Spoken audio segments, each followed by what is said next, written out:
That's so nice. Thank you. Thank you, man. There's a vet. There's a vet. We love our vets. Thank you, everybody. Sit down, please. We had about 24 hours to put this together. It was very, very quick, and we're here for some very special people, and we're going to hear from some of them. But this is an honor. This is a really honor. And I didn't want to be here, I have to be honest. I wanted to be about 5 minutes away. And I've enjoyed that. I've enjoyed that. All the online polls said I've done very well with that, with the debates. And I've had a kick with it. But you have to stick up for your rights. When you're treated badly, you have to stick up for your rights. You have to do it. And whether we like it or not, whether it's something we want to do or not, and that's what our country has to do. I mean, as an example, Iran, the way they've been treating us with all of this horrible, this deal is one of the worst deals I've ever seen negotiated under any circumstances. And we just take it. We have to stick up for ourselves as people, and we have to stick up for our country when we're being mistreated. Remember that. And I have to go a little step further and say that Fox has been extremely nice, and the last number of hours, actually. And they've wanted me there, and they said, how about now? They called a few minutes ago. How about now? Can you come over? I said, hasn't it already started? And we actually thought what we'd do is we'd let them start, and, you know, we wanted to be about 15 minutes into that hour so that by now they're all tuned in. Look at all the cameras, like the Academy Awards. This is like the Academy Awards. This is the Academy Awards. We're actually told that we have more cameras than they do by quite a bit, so that's sort of interesting. And you know what? That's really in honor of our vets, but they have been. They've been very nice, and they wanted me to go and apologize and everything else, and they did apologize, and they could not have been. But once this started, it's for our vets. There was nothing I could do. I don't know. And you know what? I don't know. Is it, for me personally, a good thing, a bad thing? Will I get more votes? Will I get less votes? Nobody knows. Who the hell knows? But it's for our vets, and you're going to like it because we raised over $5 million in one day. Over $5 million. So that's not so bad. You know, my whole theme is make America great again. And that's what we're going to do. And we wouldn't have even been here if it weren't for our vets. And our vets are being mistreated. Illegal immigrants are treated better in many cases than our vets. And it's not going to happen anymore. Not going to happen anymore.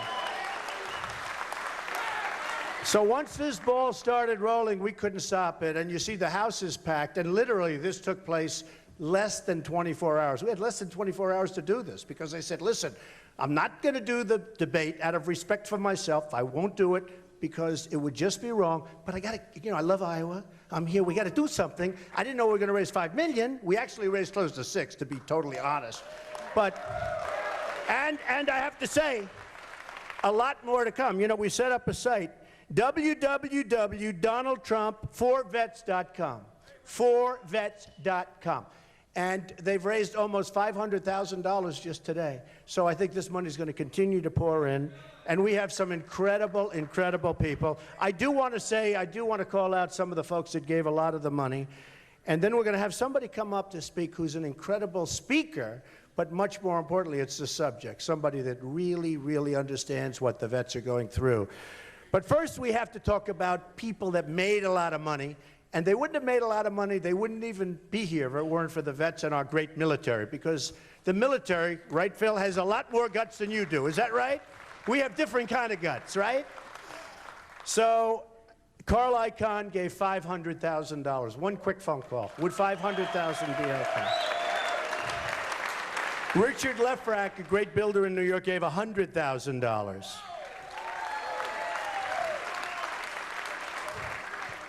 Donald Trump, another great builder in New York, now a politician. I can't stand this. A politician? I don't want to be called a politician. All talk, no action. I refuse to be called a politician. Donald Trump gave $1 million, okay?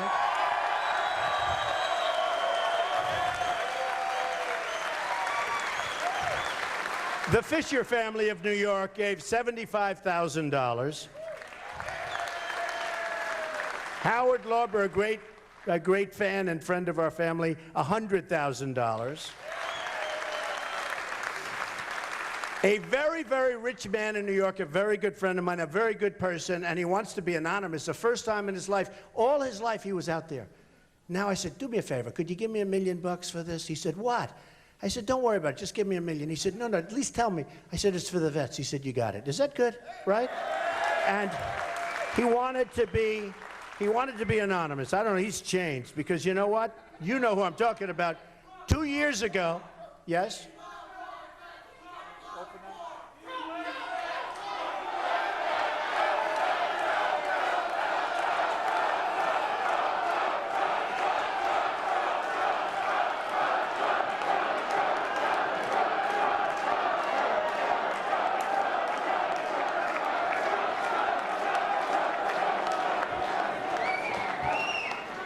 It really is too crazy, right? You know, I tell the story.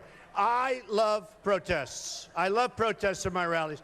Because, you know, here, this is a beautiful place, but we have thousands of people outside that weren't as good as real estate as you folks, I will tell you.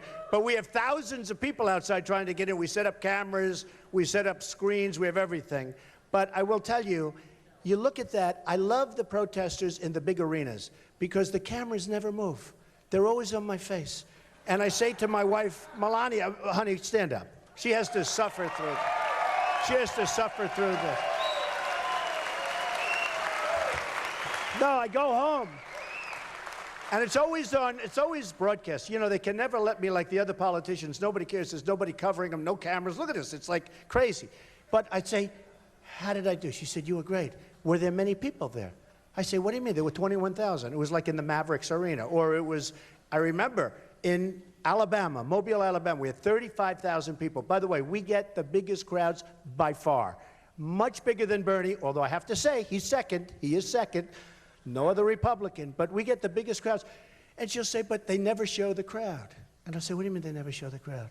And I realized they never turn the camera. And I always say, you know, I figured maybe they're fixed. These are new cameras they can't turn. The only way you find out that they're not fixed, they're like pretzels the way they can turn them, is when you have a protester. You can have protesters up in the top and they're turned around sideways. They turn, but they don't want to show the crowd. So it's one of those things. So we have a rich man from New York, a good guy who's become a little bit reclusive, obviously, $1 million. He's a great guy. We have another unbelievable man, Ike Perlmutter from Marvel. He did such an unbelievable job. One of the great, great men of our country in terms of business and talent. And he's giving Ike and Lori Perlmutter $1 million.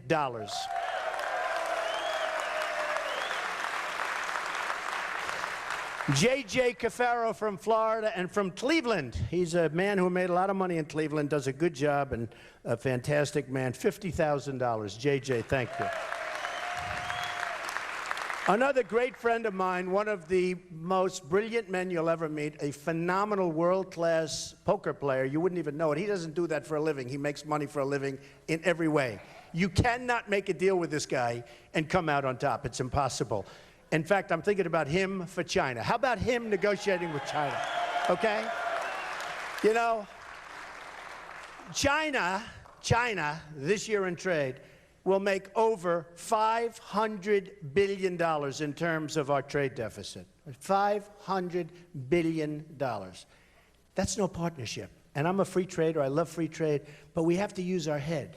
And we use political hacks to negotiate with the Chinese. And they have the smartest people. I deal with them all the time. I love the Chinese. They buy my apartments for millions. I have their largest bank in the world from China in one of my buildings. I love them. I'm not blaming the Chinese. I'm not angry at them. I'm angry at our politicians because we have people that are incompetent running our country. Why should we be losing in trade deficits $500 billion a year? So it's not going to happen. So if I took a guy like this, put him in charge, his wife is so incredible. Would you both come up? Mr. and Mrs. Phil Ruffin, come on up. Come up. Come up.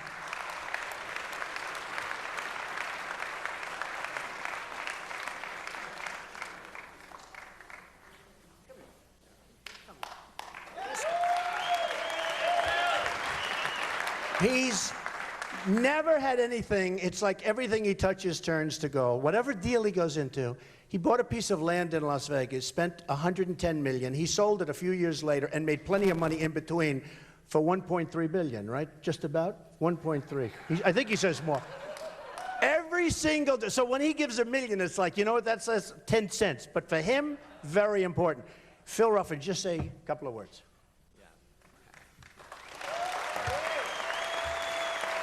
Thank you. I'd like to introduce my wife, Alexander. Donald and I have been friends for some 18 years and business partners. And about 2 years ago, I said, Donald, if you ever run for president, I will give you $1 million. Well, he ran. I gave him $1 million. He sent it back. He said, I can't take your money. I couldn't believe it. In any case, he's a great man, and I'm very happy. My wife and I will donate $1 million to your charity. And thank you very much.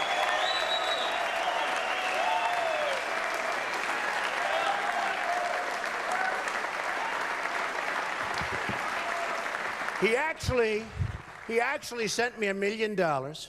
And he said, there's 10 or 20 more of them if you want it, if you need it, and I sent it back. I just can't stand it. You know, I'm self-funding my own campaign, right? I'm sorry. But all my life, I made money. I've always been good, making money. I think I have great imagination, but I made money. And all my life, I did well. And my father always said, everything he touches turns to gold. That's why I use that same expression on him, because there's a guy, believe me, and I'm a fantastic guy. But he always said, everything my boy touches turns to gold. And what happened is I turned all this money down. They're calling and calling. They want to give me money because being number one, they all want to control you. They want to give you money, and now they call you. Remember, I gave you $5 million. I told the story about the Ford plant, about the Nabisco plant. So what happens is all my life, and I'm turning down millions, and I was in Iowa in a different location. We had 4,000 people, and I went to those people. I said, listen, I don't feel good about turning down money. Because my whole life I've been greedy, greedy, greedy. I've grabbed all the money I could get. I'm so greedy. But now I want to be greedy for the United States. I want to grab all that money. I'm going to be greedy for the United States. And it's true. But I always felt guilty. So I'm in this beautiful place, and the crowd is lovely. I mean, we have the most incredible people in this country, in Iowa. But in this country, it's like a movement going on. The cover of Time magazine this week is a whole thing. It's a cover story. In fact, they have, there it is, hold that up. They have the back of my head. They have the back of my head with a massive crowd in front of me, and they're covering the story. And I said, I didn't even know they were doing a story, and it's the cover of Time. They're talking about the movement. It is actually a movement. But what's happening is, I said to the crowd, let me ask you this one thing. Supposing, and I promise you I won't be influenced, could I take all this money? Because I'm turning away so much money. Stand up, please. Could I take all this money? And everybody went crazy. No, no, no. There was only one guy, and he was in the back corner of the room, and he was a crooked-looking guy. He was the only guy. He looked like such a crook. And he said, it's okay to take it. And I looked at that guy and said, I don't want anything to do with that guy. It's the only guy. So I feel a little bit foolish not taking the money. But you know, you look at a guy like Jeb Bush. He's taking 100 low energy. He's taking 120 extremely low. Oh, I shouldn't say it. He's debating right now. Maybe he's doing great. He's probably looking for me. He's saying, has anyone seen Trump? Where's Trump? Where is he? Where is he? Jeb. He's taking $128 million. People that I know, killers, like him, killers. They put up $5 million, $2 million, $8 million. They're lobbyists, they're special interests. They're not doing that for their health. And whenever we have a problem, you know, a lot of times, I was telling the other day, because I know most of the lobbyists, I mean, I've used them. I was on the other side. 7 months ago, I was on the other side. I was a big giver. But I know these people. And I said, believe me, when they put in $6 million, $5 million, $1 million, they're not just doing it. They want something for it. And when you see these horrible deals that are being made, and they are horrible, the politicians aren't that stupid. You think they're horrible. You say, how is it possible that Iran just got $150 billion from this country and one of the dumbest deals ever, and they just went out and their first purchase is 114 Airbus jets, not Boeing jets. And then we have from France and from other countries in Europe. And think of it, think of it. And then they go to Russia, they're buying missiles. And somebody said, you know, the 24 days, they have 24 days, but the clock doesn't start ticking for all this, so it could be forever. And then they actually do self-inspections. Can you imagine it? And we didn't get our prisoners, I call them hostages, prisoners, we didn't get them back. And then we get the money. So we paid $150 billion, sets such a bad tone for kidnapping that it's a disgrace. So who would believe this? Who would believe what's going on? But when you see that Airbus gets our jets, Russia gets the missiles, which, by the way, they're not supposed to be ordering, just so you understand. Big order, missiles, and other things from Russia. Everybody's getting the money but us. But when you see the politicians and you say, man, that's a bad deal. That's such a stupid deal. How can anybody be so stupid? The reason is the politicians are being taken care of by their lobbyists and their special interests that have interests with Airbus, that have interests with Russia and missiles, that have Airbus with all of these people that are taking that $150 billion. Now, one of the things, and by the way, we have Mike Huckabee sitting right here. Governor, get up for a second, get up. A great guy. And Rick Santorum, Senator, where's Rick? Rick?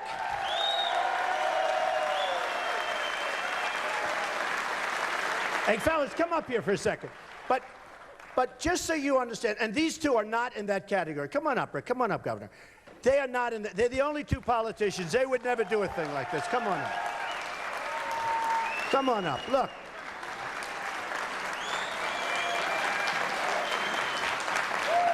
Stand up here.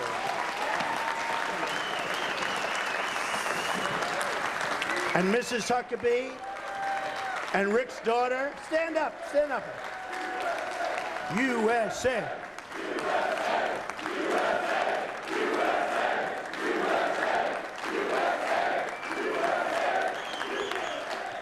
So these two people do not fit. They would never, ever have done a thing like that. But when you see deals that are so bad, believe me, they're not bad for the politician. They're bad for the country, and that's why I don't take anything. I don't take anything. We're going to do what's right for the country. Okay, thank you.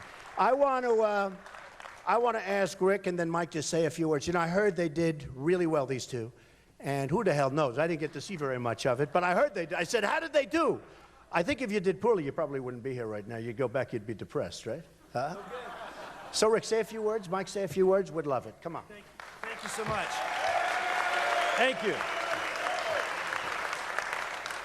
Not to be offensive, I'll stand a little bit over here so I'm not photographed with the Trump sign.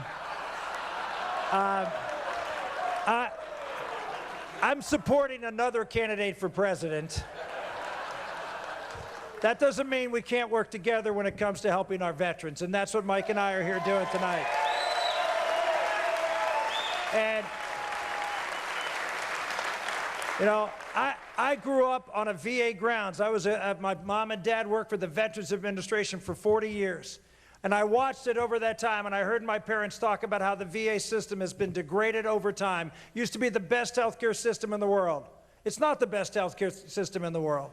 And we have an obligation to do something to make sure our veterans have the best possible health care in the world.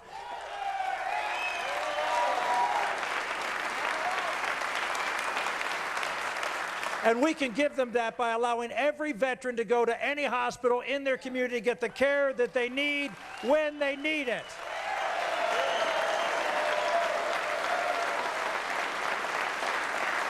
We also have to say to our Veterans Administration, you know what, let the private sector take care of this stuff. We have a big problem with our veterans. And I hope a lot of the money tonight that's raised, it goes for that. 22 vets a day commit suicide. 22 vets a day commit suicide because of PTSD and related mental illnesses. Here's what I'd like to do. Let's take all that money for the VA and let's put it into making the Veterans Administration a center of excellence to deal with PTSD and take care of our vets with their mental health problems.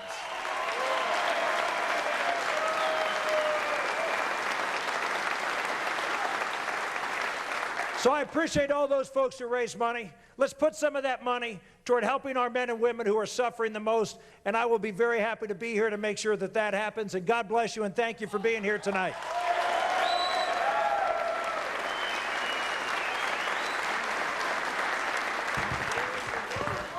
I figure you're going to get the photo anyway. I might as well just stand here and be done with it. Look, let me be very clear. Rick Santorum, Donald Trump, and I may be competitors in a presidential race. But tonight we are colleagues in unison, standing here for the people who let us breathe every breath of free air we breathe, the veterans of the United States of America. Without you, there is no government.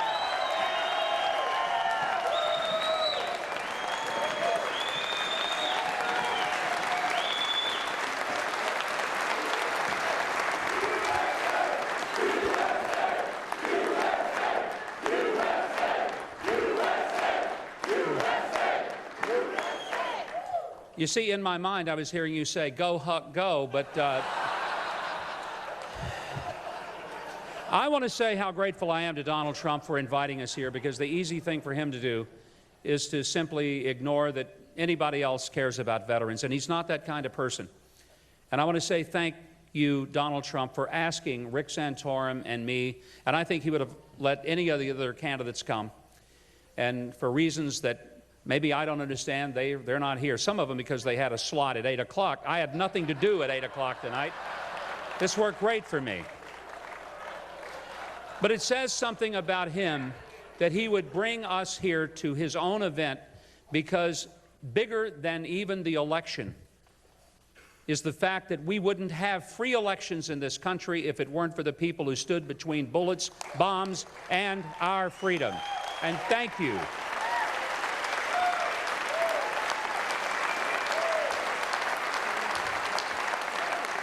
I want to do one simple thing tonight. I'm done. I'll turn it back to Donald Trump. In September 2005, a very good friend of mine who teaches school at the Joe T. Robinson High School in Little Rock, Arkansas, did something pretty extraordinary on the first day of school. She got permission of the principal. She had all the desks from her classroom removed. Every desk taken out. The kids came in for first period, and they said, "Ms. Cothran," her name is Martha Cothran. Her dad was a World War II POW. So she takes all the desks out. When they come in, they say, "Where's our desk?" She says, "You don't get a desk in my class until you can tell me how you earn it." Well, the kids said, "Well, I guess we get good grades." She said, "No, that's important. You need to do that, but that's not going to get you a desk." Another kid said, "Well, we have to behave." She said, "Oh, you will behave in my class, but that won't get you a desk." And none of them could figure it out. Second period came, same thing. "You don't get a desk until you tell me how you earn it." Third period, fourth period. By now, kids are calling their parents on cell phones and saying, "Mrs. Cothran has lost her mind. She won't let us have a desk." News organizations from Little Rock started coming out to Joe T. Robinson High School in the early afternoon to figure out what has happened with his teacher, who has snapped because she's taken all the desks out of her classroom. Last period of the day, the kids came in, asked the same question: "Where are our desks?" And she said, "You have to tell me how you earn it." None of them did. She said, "I guess I'm going to have to explain it to you." Martha Cothran walked over to the door of her classroom. She opened the door, and 27 U.S. veterans, wearing their uniforms from various wars, walked in carrying a desk. They brought those desks in and lined them up in rows, and as they did, Martha Cothran said, on a day that I'm sure will never be forgotten by those students, she said, "Kids, you don't have to earn your desk, because these guys, they already did. That's why you have a school desk. That's why you have an education. And that's why you have the United States of America." God bless you, and thank you.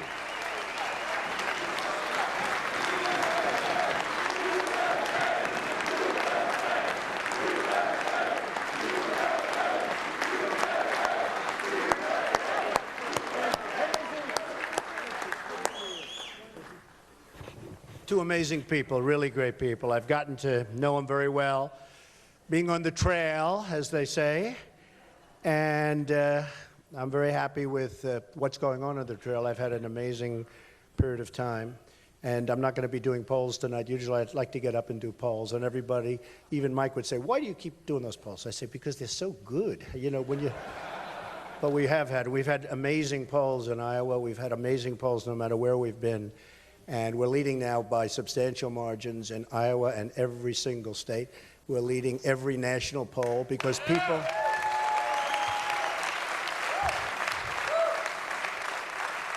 people are tired and they're sick of seeing what's going on with our country, how incompetently we're run, how our military is being decimated.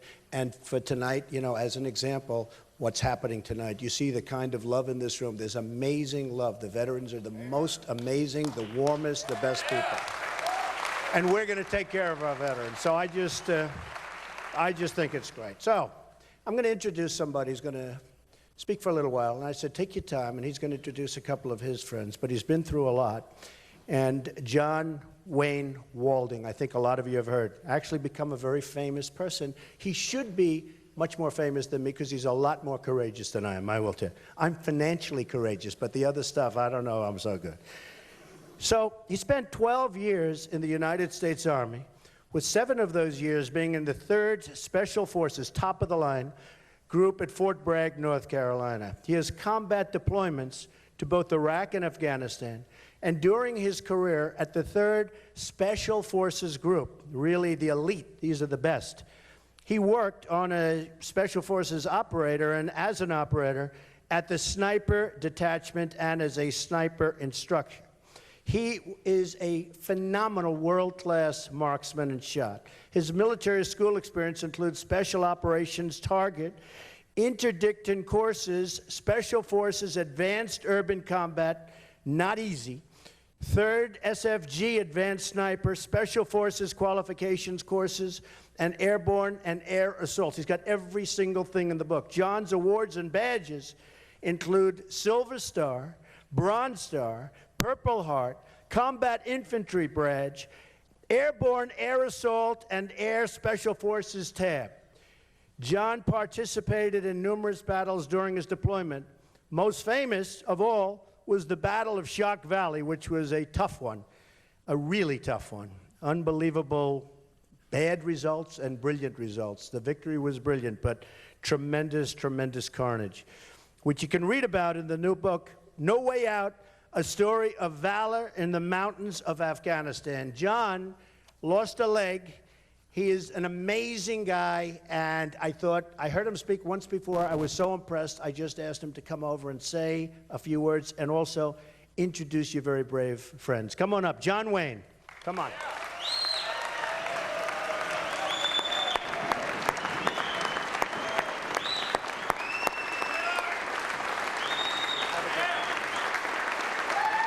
Thank you. Thank you very much. Man, I tell you what, I feel cooler than Burt Reynolds up here getting introduced by Donald Trump. This is awesome. Please sit down, sit down. If you don't mind, I'm going to keep moving as I talk because in the military, a moving target's a lot harder to hit. So that and, well, I'm one-legged, so standing still sucks. So I'm going to keep talking to y'all as I move. And also in the military, this is how we always called everybody going to sleep, you know. But no, I want to thank all of y'all for coming out, and Trump's here. I'm not here for politics. I want to make that absolutely clear. I'm here for people. I don't care about Republican or Democrat. I care about America. And I've known Donald Trump Jr. for a while now. He's never asked me for one thing politically, but what I know he has done is see me at his hotel, Trump International, Las Vegas. I was at a conference in Vegas for SHOT Show, have a little gun company, and I was in the restaurant. Being Mr. Trump, he was eating with Willie Robinson, Duck Dynasty guy, real cool guy. Introduced myself, said thank you for letting us have, you know, for coming and everything. And Mr. Trump left.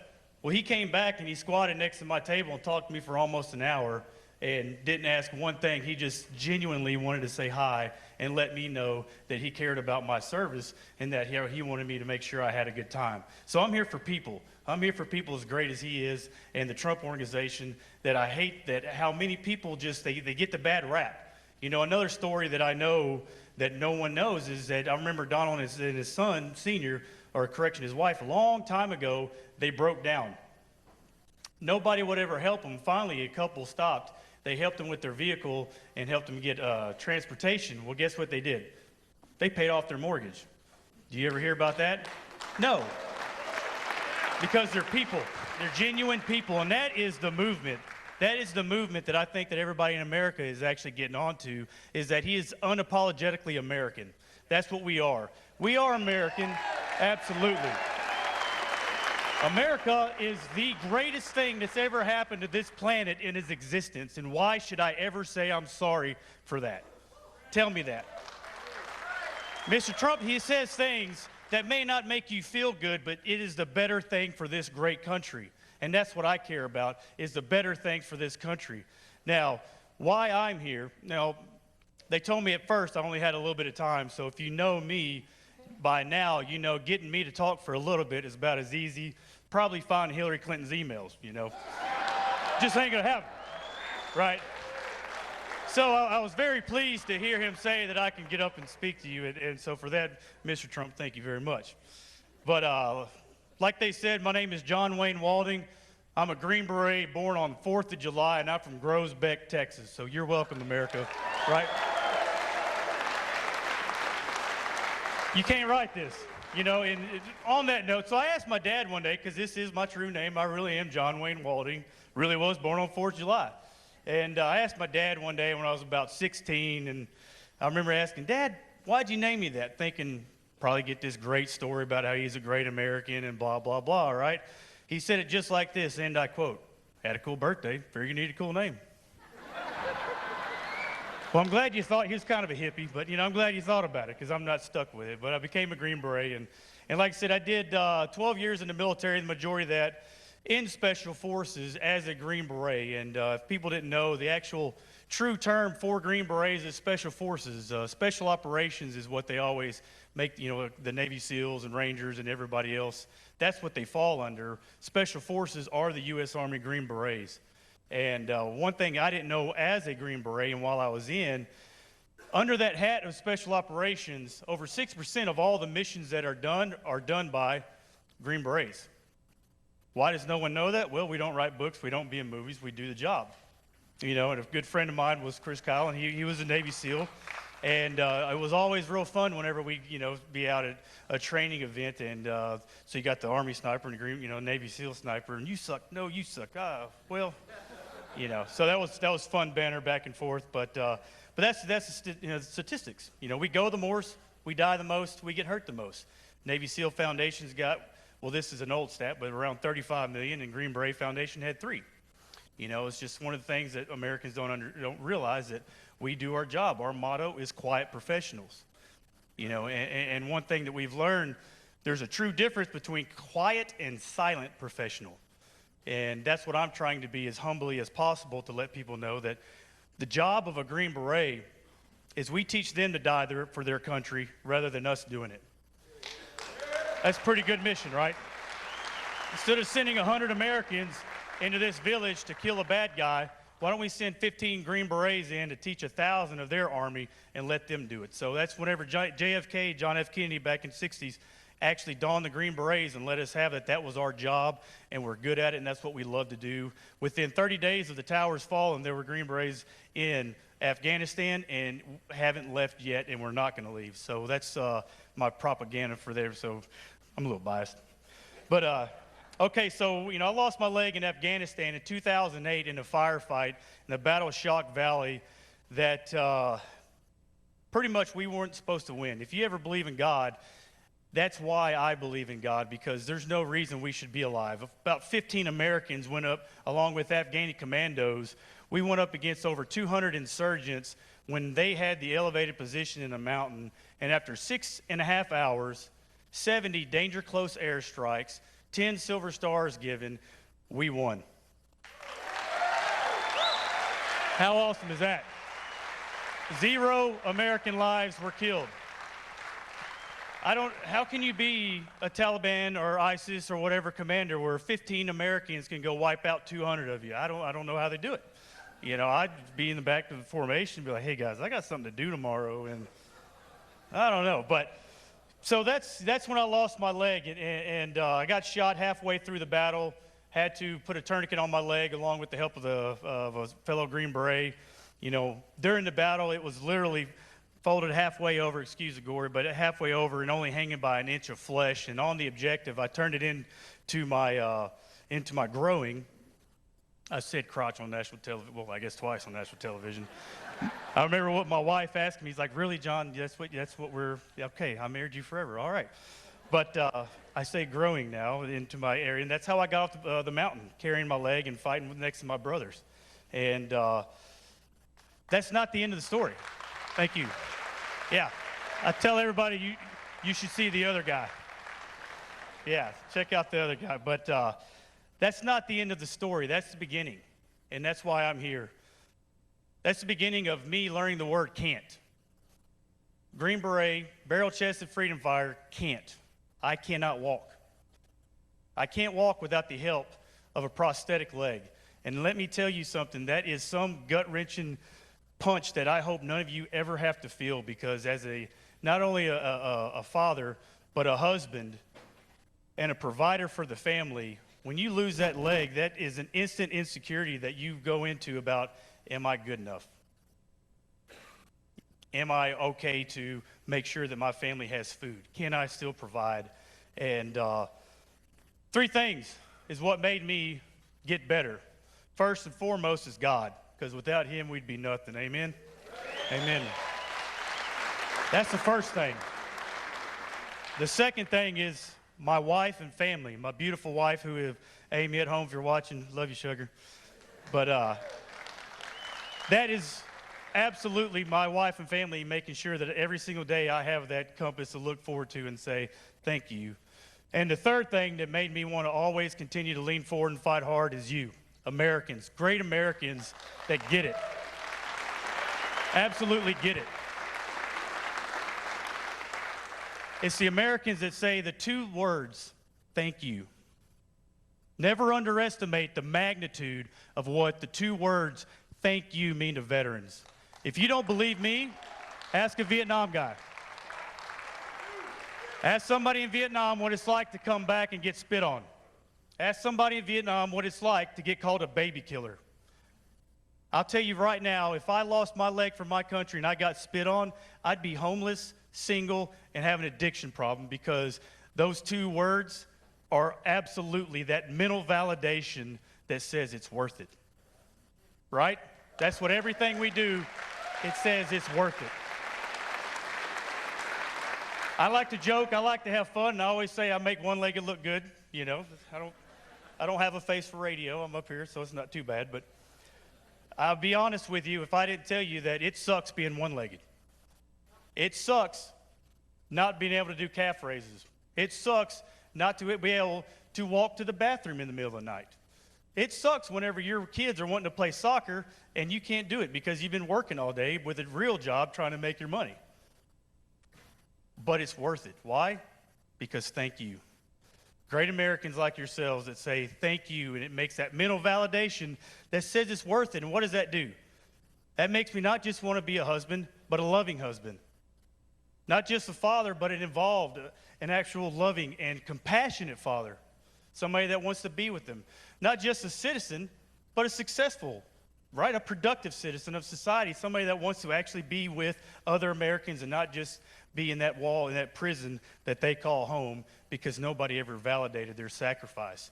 So, again, never underestimate the magnitude of what thank you means to veterans.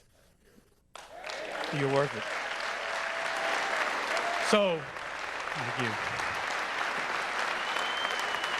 So when I hear those two words and somebody says thank you, I say you're worth it. Because you are worth fighting for. You're worth fighting for, because we are the best place in the country to live. All right? God bless you.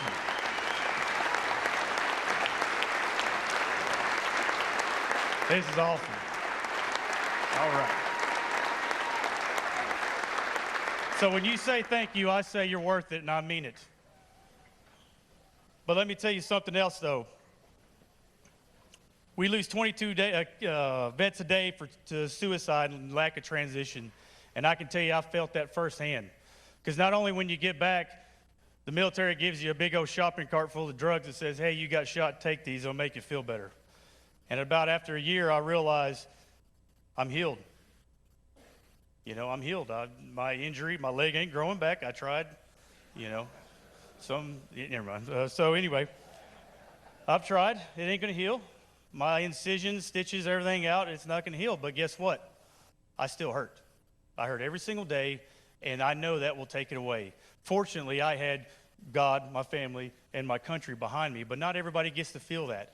And you lose that compass, right? Whenever you get out, people don't care.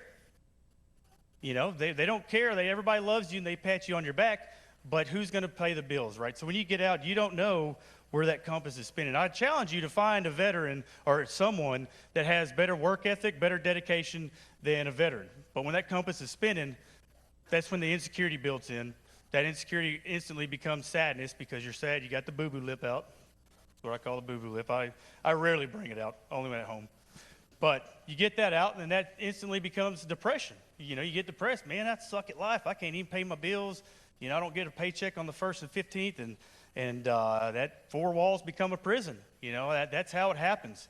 And I want to punch that in the mouth. I want to punch 22 vets committing suicide in the mouth, and the way that I do that, absolutely.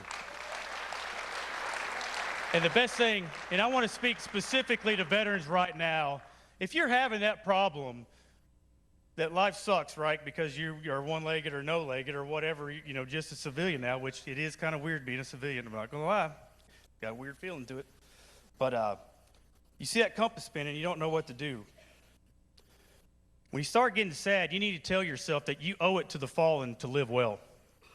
And think about that. All right?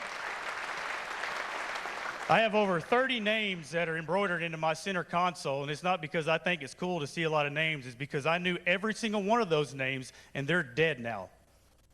And I have to stomach that. You know, the Army, the military, Green Berets, they teach us how to deal with death, but not deal with it. And I'm not saying that needs to be the mission. They need to be able to shoot, move, communicate, do the great things that we do. However, that's something that we don't have the coping mechanism, and the 35th time that you get that call and say, hey, Ryan got it. Or, hey, Aaron Bellagio, he's no longer with us. Or even worse, what if you're stateside and you see that casket being lowered with that American flag down and his family's there with his wife, 3-month baby that he hadn't even met, looking at you? Do you say, I'm sorry? What do you say to that? It's impossible to actually make a statement to say, sorry for your loss.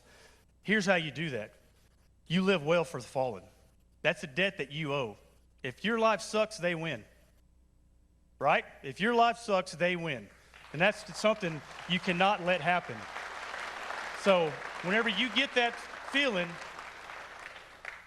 that it's over, hey, guys sleeping over there. There you go. I got you, boy. What? Been on TV? Called me out? Hey, I'm just saying. But whenever you get that feeling of hopelessness or that feeling of sadness, remember, you owe it to them to live well. And that's the best middle finger that you can give to the Taliban, is to live great and live awesome. All right?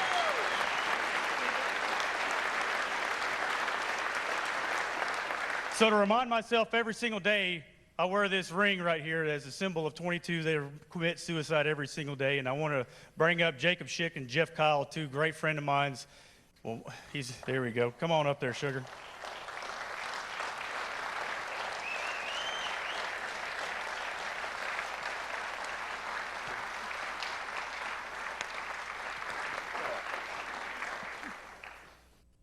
Jake is the executive director of the 22 Kill Project, and that's what we are absolutely, that's why he breathes air, is to punch 22 vets committing suicide in the mouth. And so I want to let him talk to y'all about the 22 Kill ring, and we're going to present one with Mr. Trump tonight. Thanks, brother.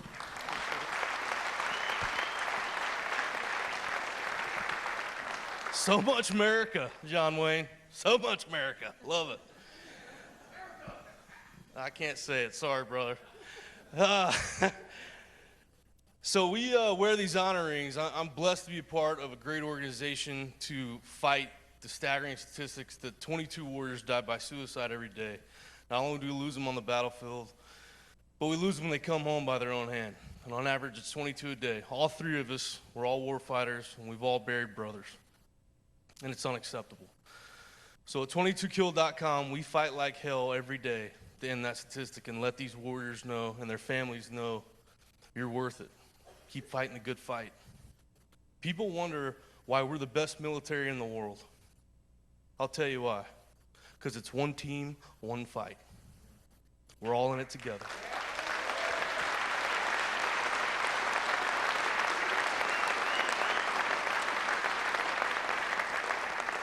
And that is how we're going to end this statistic. So we wear these honor rings on our trigger fingers for a reason. It's not a fashion thing, it's a life thing. Because this life is absolutely worth living.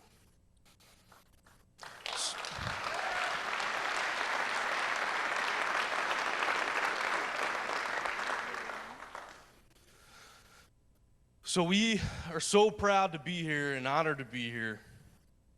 And I've only met Mr. Trump a short time and his family, but two of my brothers know him a lot longer than I have. And I'll tell you right now, their word, that's gold. So if they say it, it's so.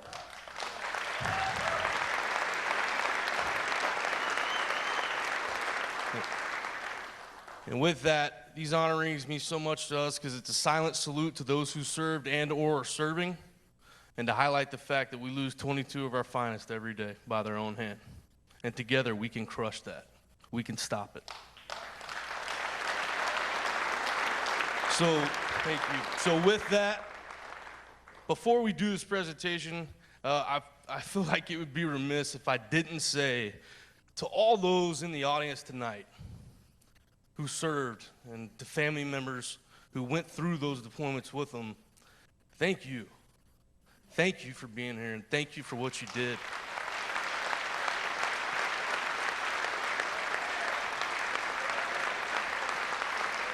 And to our Vietnam veterans, welcome home.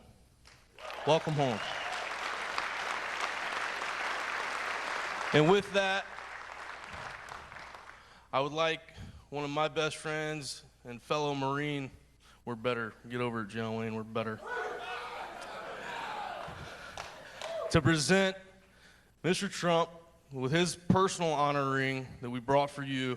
And we hope that you wear it with pride and remember that one team, one fight aspect so we can make America great again together, brother.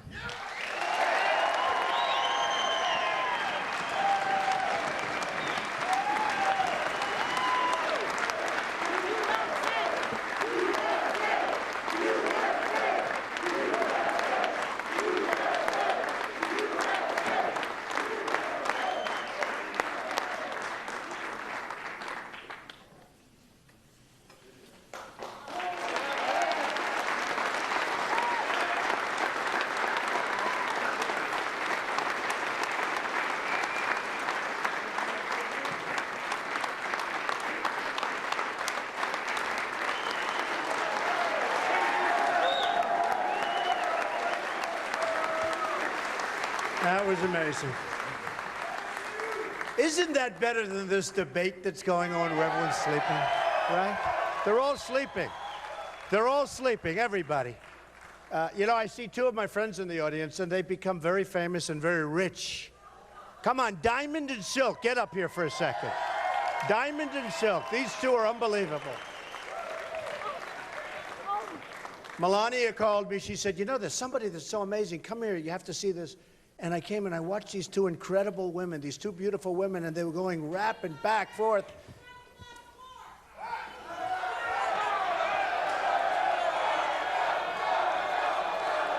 Never ends.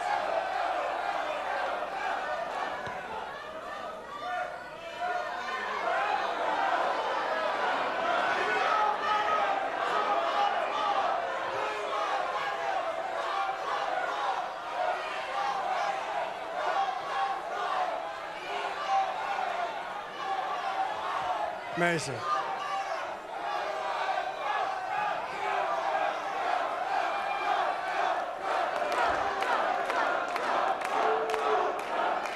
All right, thank you. I don't know. You know, I really believe if we took them into a room and just talked to them, it would be fine. Yeah. They'd understand. We want strength. We want good health care. We want protection. We want borders. We want the wall. We want the wall. But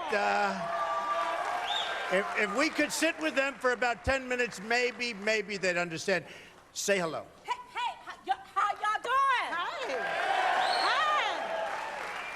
And you know, it really amazes me how people from the other camp want to come in here and mess up our stuff because their stuff is boring. Yeah. But we all know that Donald J. Trump is going to make America great again, don't we? Yeah. Oh, yes. Now, we know that this is not a rally, but this is for our veterans. Yeah. But I want you all to know that it is imperative that you get out and caucus for Donald J. Trump and vote for Donald J. Trump. Yes, baby. Yes. Yes. And see, while they on the other side debating, we got a negotiator and a job creator right here. Yes. Yes. Making it happen. And it is up to all of us to help Donald J. Trump make America great again.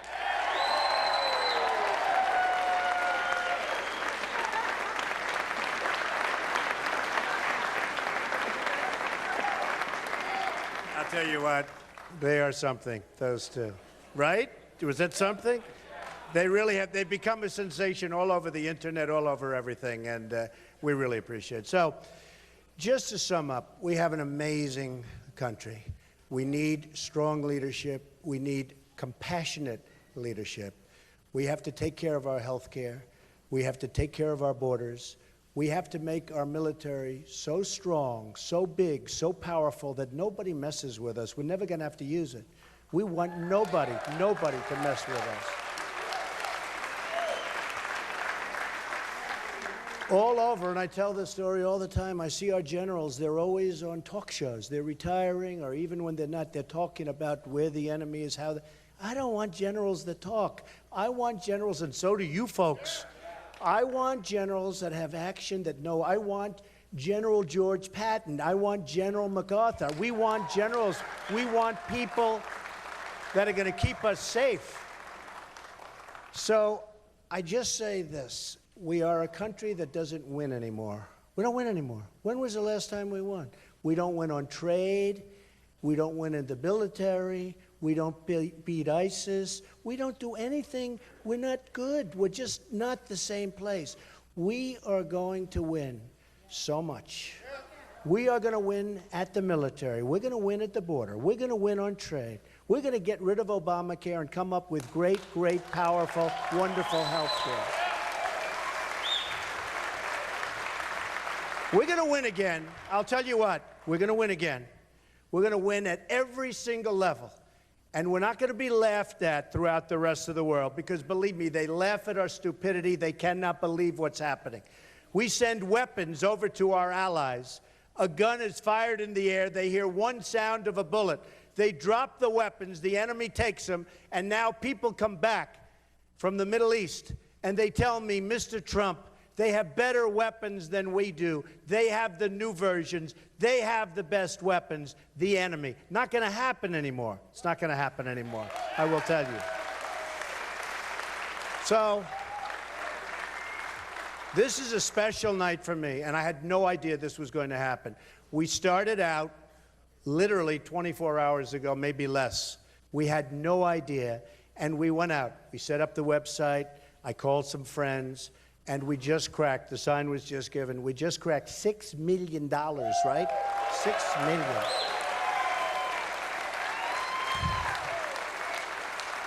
And we have outside a list of the organizations and folks that are going to be getting this money. We're going to divide it up, and they're going to get a lot of money. Everybody's going to get a lot of money, and they're really great. And we watched it. We were very careful in selecting because we want to make sure that the costs are down, that the people are really doing it with the heart. The heart is so important. And we have picked out some really amazing veterans organizations. So this has turned out to be a much different evening. I thought this would be small. I didn't even know if it was going to happen, and it turned out to be a phenomenal night.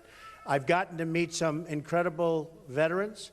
I've gotten to meet John Wayne and your friends, and they are something. I'm not going to mess with them, okay? And I want to thank my entire family. I'll tell you, you have Vanessa and Don and Jared. Big success, right, Don? Jared, he's doing good. And Ivanka is going to have a baby in 2 weeks. In fact, we have a hospital all lined up. And you know what? I'm doing great. I love the people of Iowa. But I said, Ivanka, it would be so great if you had your baby in Iowa. It would be so great. I'd definitely win. Stand up, honey. Say hello. Say hello. Oh, I want that to happen. I want that to happen so badly. And Lara and my boy Eric, who's just been fantastic, and my staff, it's just been great. And again, thank you, sir, for that $1 million. And I'll tell you what, special guy, and we love him. So, just to end, an amazing evening. You veterans are incredible people, brave beyond comprehension. And I just want to, on behalf of everybody in this country, in Iowa, but in this country, I want to thank you for the job you do, because without you, we would not be here tonight. Thank you all very much. Fantastic people. Thank you, everybody. Thank you. Thank you very much.